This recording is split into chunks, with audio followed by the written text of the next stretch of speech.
พบกันสิ้นเคยมื้อนี้ข้าพเจ้าจะมาแก้บทสอบเสิ่งกับสั้นเนาะสั้นมัธยมปี7ศกเรียน2017-18คือปีกายนี้เนาะมาเบิ่งนำกันเนาะข้อสอบเนาะคนบวกของระบบสมพล 3x ลบ 2y เท่ากับ2 x บวก6เท่ากับ4แม่นเท่าใดคนบวกของใจพ่นมันเนาะคนบวกใจพ่นของระบบสมพลเนาะเกี่ยวกับคำถามบ่ครบเนาะคนบวกของใจพ่นของสมพลเนาะเฮามาเบิ่งนำกันบทแก้เนาะจ้าไปแล้ว 3x ลบ 2y เท่ากับ2 x บวก 6y เท่ากับ4อันนี้เป็นสมพล1เนาะอันนี้เป็นสมพล2ทีนี้ถ้าอยากเข้า y หมดก่อนเราต้องคูณ3เข้าเทิงเนี่ยแล้วก็ y หมดก่อนเราคูณ3เข้าเทิงนะจะได้3 3 9มันจะได้9อีก3 2 6ลบ6 y 3 2 6นี่เขียนคือเก่าเนาะ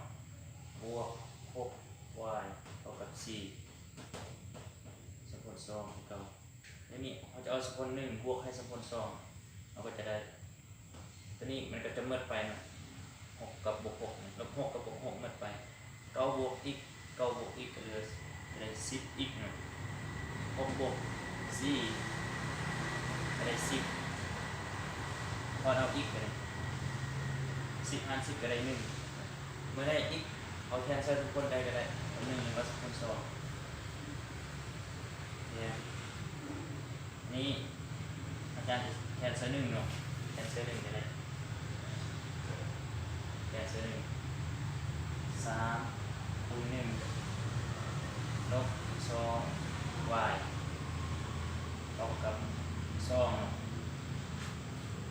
3 1 3จะได้3ลบ2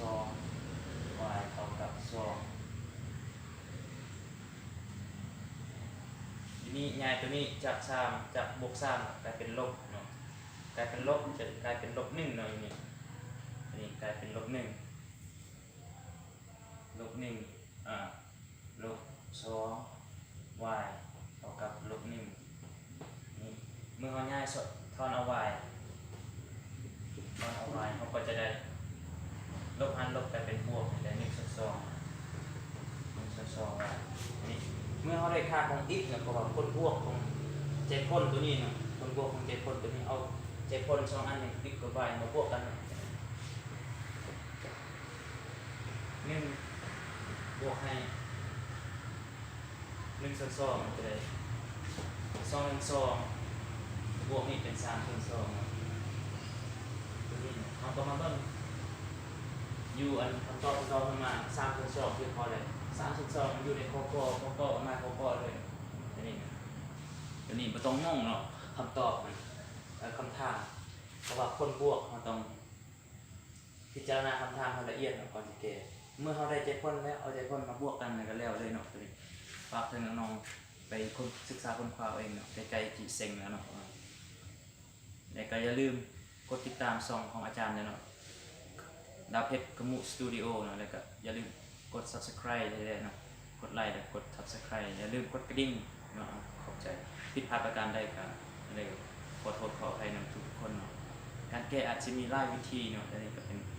อาจารย์ก็เป็นประสบการณ์มากเลยฝากน้องๆไปศึกษาค้นคว้าเองสิ่งสำคัญ